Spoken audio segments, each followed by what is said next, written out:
검찰 분위기 알아보겠습니다. 검수완박 법안에 대한 검찰 내부 반발 이어지고 있는 가운데 김호수 검찰총장이 사직서를 다시 제출했습니다. 네, 자세한 소식은 대검찰청에 나가 있는 취재기자 연결해서 알아보겠습니다. 신현정 기자. 네, 저는 지금 대검찰청에 나와 있습니다. 대검찰청은 오늘 오후 1시 반쯤 출입기자들에게 검찰총장은 이 모든 상황에 책임을 지고 사직서를 제출하겠다고 밝혔습니다. 앞서 김 총장은 지난 17일에도 검수완박 법안에 책임을 지겠다며 사직서를 냈지만 문재인 대통령이 반려한 바 있습니다. 김호수 총장에 이어 박성진 대검 차장검사 그리고 전국고검장 6명 전원도 법무부에 사직서를 냈습니다. 이번 사태로 검찰 지휘부 줄사퇴가 이어지고 있는 모양새인데요. 대검찰청은 오늘 공개된 의장 중재안을 단호히 반대한다는 공식 입장을 냈습니다. 이번 중재안이 사실상 기존 검수완박 법안의 시행 시기만 잠시 유예하는 것에 불과하다며 제대로 된 논의 없이 목표 시한을 정해놓고 추진되는 심각한 절차상 문제가 있다고 비판했습니다.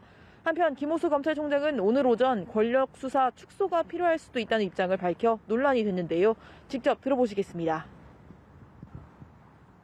대한민국 국민들이 또 국회에서 또 여론에서 원하지 않는 권력 수사는 하지 않는 것이 또 필요할지도 모른다, 그런 판단을 해봅니다. 하지만 범죄 혐의가 있으면 수사한다는 검찰 수사의 기본 전제와 궤를 달리하고 정치권 눈치를 본다는 오해도 살 수 있는 대목인데요. 대검은 이 발언에 대해 권력형 범죄는 검찰이 당연히 수사해야 한다며 수사심의위원회 등 외부 통제를 통해 수사가 남용되지 않도록 해야 한다는 일반론적 취지였다고 해명했습니다. 하지만 검찰 내부망에는 총장의 발언을 이해할 수 없다는 일선 검사들의 비판글이 쏟아지고 있습니다. 예, 신현정 기자, 이번 법안에 대한 검찰의 반발 꾸준히 나왔었잖아요. 연일 관련 회의가 이어지고 있다고요?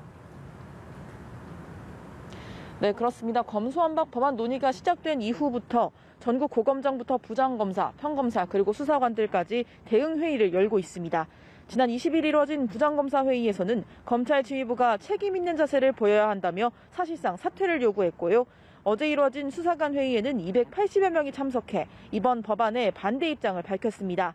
검찰 수사관의 수사 역량이 사장돼 갈수록 진흥화되는 범죄로부터 국민을 보호하지 못하게 된다는 겁니다.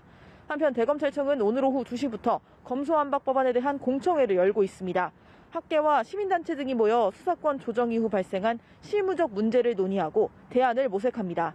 개혁 주체인 국회가 아무런 여론 수렴 과정 없이 법안을 강행하는 것을 비판하는 자리이기도 합니다.